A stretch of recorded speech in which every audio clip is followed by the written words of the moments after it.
Going to functionalism, the functionalist theory of class, very different way of looking at things.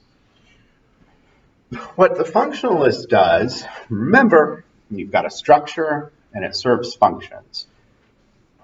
One of the main structures to talk about, I mean, there's two, but one of them is roles.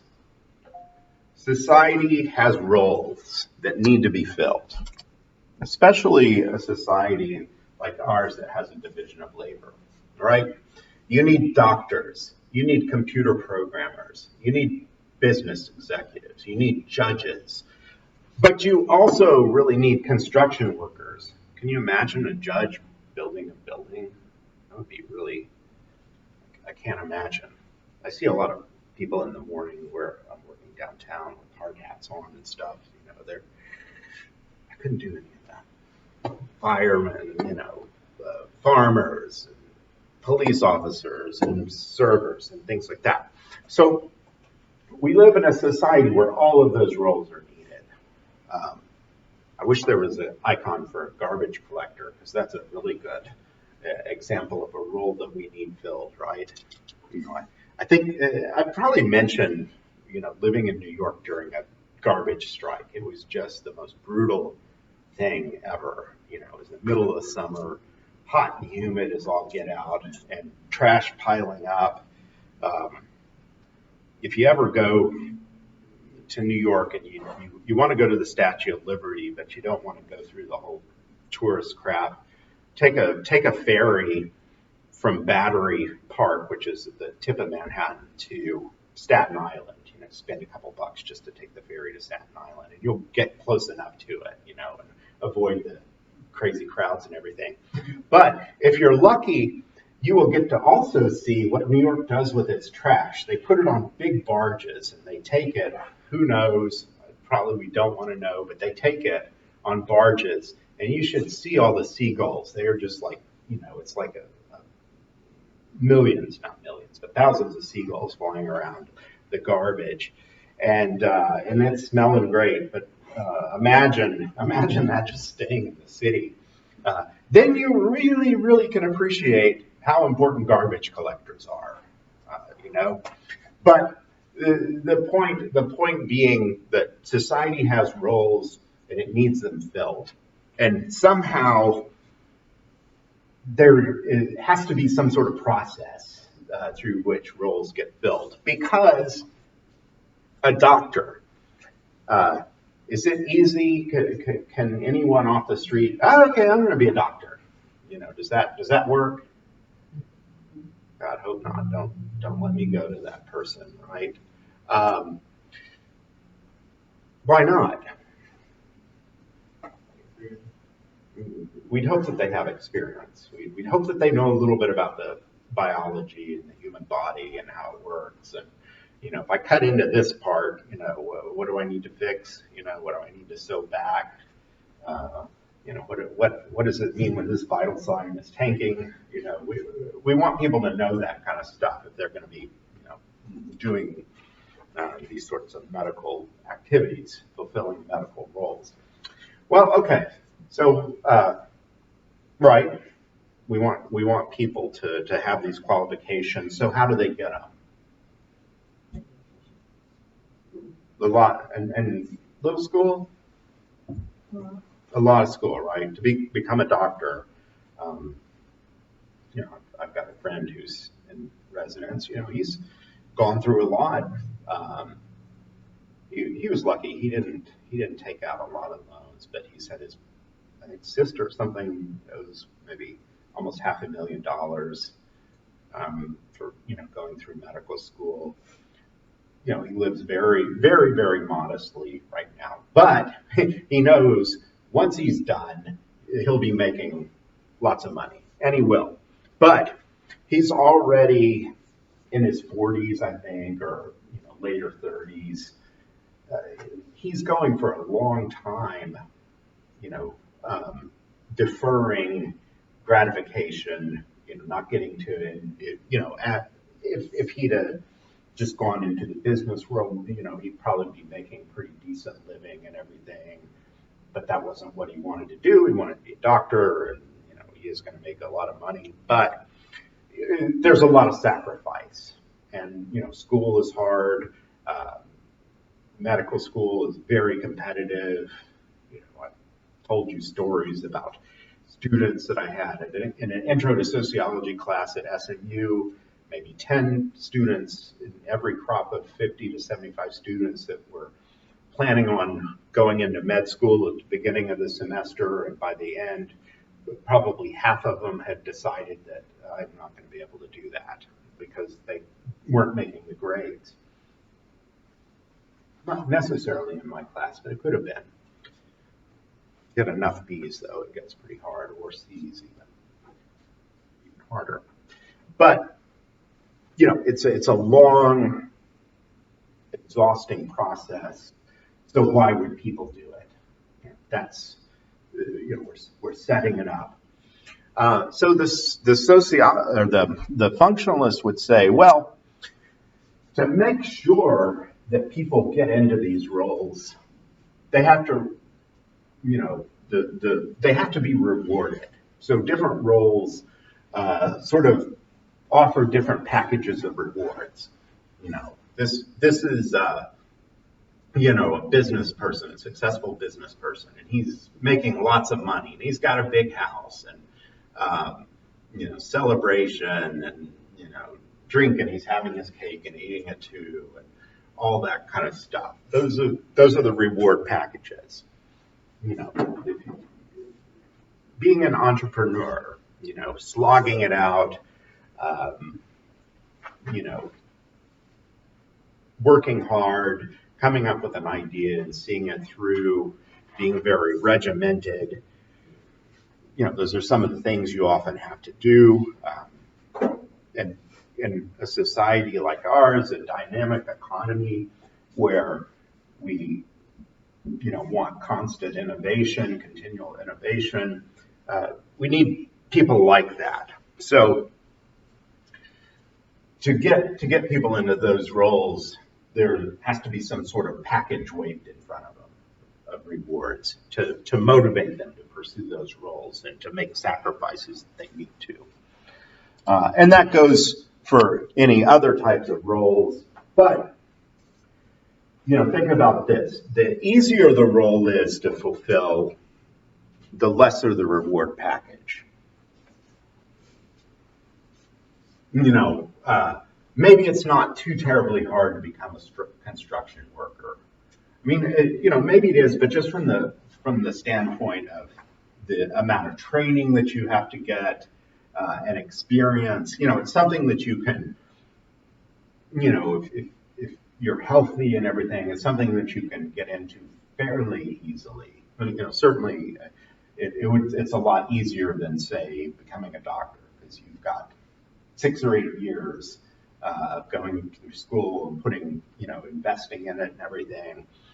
Whereas, as someone who's a construction worker, you have, maybe you apprentice or something like that for a short period of time. Maybe you get some kind of training, vocational training or whatever, but the reward packages tend to be smaller. Now, it's kind of interesting if you think about garbage collectors, though. When I was teaching this in Chicago, I think it was one time I made the quip, how hard is it to become a garbage collector? Not to knock what they, I've already spent a lot of time reminding you how important this job is. But, you get on a truck and you don't even have to pitch the things into the truck anymore. That's what they used to do before you all were born, before the ones that, the trucks that, you have these metal trash cans and the guys would come out and just throw it in. And that had to be, God, that must have been really tiring. But I was, quipped about it in Chicago, and my students pointed out that actually, garbage collectors here make in the 6 figures. I was like, damn, I'm in the wrong thing here. I'll do that. But there's a principle in there that's important too. If those roles aren't getting fulfilled, sometimes the reward packages have to be, elevated. So,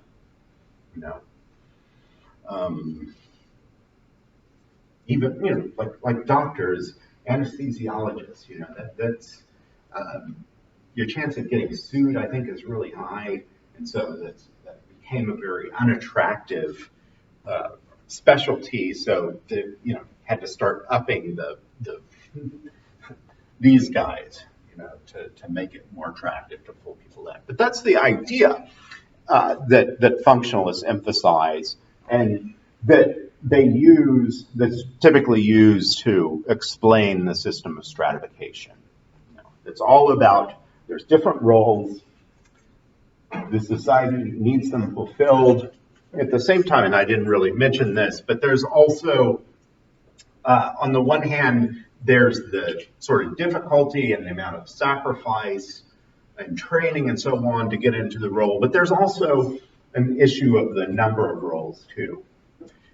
If you don't need a ton of doctors, then that's another issue. If you need a ton of, say, garbage collectors or something like that, and you're not getting enough, then that might mean that you have to up the reward packages. On the other hand, if there are a lot of people, you don't really need to. There's a lot of people. We need people that are servers, but there's so many people that can do that the packages don't need to be that great to ensure that enough people take on that sort of role. That's another sort of component of the functionalist argument. Now let's just say a little bit about stratification in the United States. I just picked this up, stole it off the web a while ago because I didn't have a lot of time to put together, but I think this is something this is kind of useful. I was going to just do a regular pyramid, but I think this sort of teardrop shape provides a little bit more information. But we usually talk about, these sorts of levels. We'll talk about an upper class, an upper middle class, a middle class, a working poor, an underclass. Usually something like that. Middle, but one thing that's important to remember, though, about this, some of the distinctions, when we're talking about, they have capitalist class there, and this is sort of going to favor the class dimension, the wealth and money. But if we want to talk about the status dimension, which I wish they had here, the WASPs that I was talking about, that's really what in sociology we typically mean by an upper class. It's a very specific group of people. There's family names. I don't know. What are some of the family names? Bush. Yeah, Bush. What's that? Kennedy. Bush. Yeah. The Bushes. W. George. They're come from this sort of set, the WASPs. But that's usually what we mean by an upper class. They're established. They've got a family that's been wealthy for a long time. They're a known name. The Moody's. I think I mentioned maybe I had, one of the daughters was one of my students at SMU. Really, really nice. But that last name, she came from this family that if you ever go to Galveston, there's the Moody Mansion and the Moody Gardens in Houston, and the Moody. There's some Moody stuff here in Dallas too. Yes, exactly. Yeah, they just put in not too long ago. That's part of that's part of being upper class, is to donate money and have things with your name on them and stuff like that. The family name. What's that? Caruth? Right. Yeah. It's this sort of phenomenon. It's the status part of it too. That once you become really wealthy and you want to, ascend in society and be part of this upper class, that's one of the things that you do. You get your name out by donating money and things like that. For buildings named after you. stuff like that. Upper middle class, though, and this is the thing that's maybe a little bit counterintuitive. These are, when we're talking about an upper middle class, we're talking, a lot about people who have gotten where they are through the education system, through work, through mobility. The upper class is typically, this is established. Paris Hilton, right? What is she good at? We already said that. She just inherited a bunch of money. She's already part of this group. She didn't do anything really to get there. But then, maybe we could think about Oprah Winfrey, right? She would definitely be considered upper middle class in this sense. Now, what's kind of counterintuitive about that is, how much money does Oprah have? A lot. She has a lot. She's got a lot of money. Or Bill Gates. They would be, in some schemas at least, considered more upper middle class. Because they don't have these names in the family that's been around for a long time. And they got there, through their own doing, through their grit, through their work, and so on, or through the education system. Other upper middle class professionals, so lawyers, doctors, professors, these would all be considered upper middle class in the U.S. schema. Typically, wealth goes along with it, but maybe not a lot, not gobs of wealth, but a decent income. Upper middle class, you can afford a nice house, maybe not a bunch of nice houses. That's getting a little, more upper class. But the key thing is it's professions. People are there because of what they're doing. They have some sort of role that's difficult to fill, and that usually requires a lot of education. More and more, the upper echelons of a lot of companies, you'd say these are upper middle class people. People that went for an MBA, and have a lot of experience and a lot of a successful track record. Whatever the business is, and then middle class. Lower managers, semi-professionals, craftsmen, foremen, people that have a pretty nice, stable, income, might have, a nice bit of wealth. Teachers, maybe, a good education too, maybe advanced degrees, but probably more like just a bachelor's degree or some college or something like that. Then working class, low-skilled manual laborers, retail, and then the working poor. These are the people that might get all of their income from working at McDonald's or something like that. So also in the documentary, you'll see a good story. It's called Tammy's Story, and it's about a woman that's working poor. They live in Ohio. She and her sons. They live in a really beat up, kind of trashed out mobile home, and she doesn't have a car that works. And I think she walks something like 10 miles to work at a Burger King for pretty much minimum wage. And she's not going to have an easy time getting out of improving her situation. She's just pretty much treading water, if you will. But that's what we think of as the working poor, and then the underclass, unemployed, maybe some part-time work here and there, public assistance, and so on. They put some kind of income figures here. Maybe a little bit dated, but anyway, but the idea is to kind of get the proportions. So anyway, that's it for the stratification. Oh, good. We'll end this a little bit early. I will put up the link to the documentary. Hopefully I'll be able to find it. There's, at the very least, I'll put up a bunch of snippets because some of it's on YouTube. So you can watch, but hopefully, like American Tons, we'll be able to find a copy of the. I'll email you. yeah, I'll let you know. I'll put it on the Blackboard site, but I'll also email it to you. Okay? So that's for this week, Thursday, and then we'll meet next Tuesday.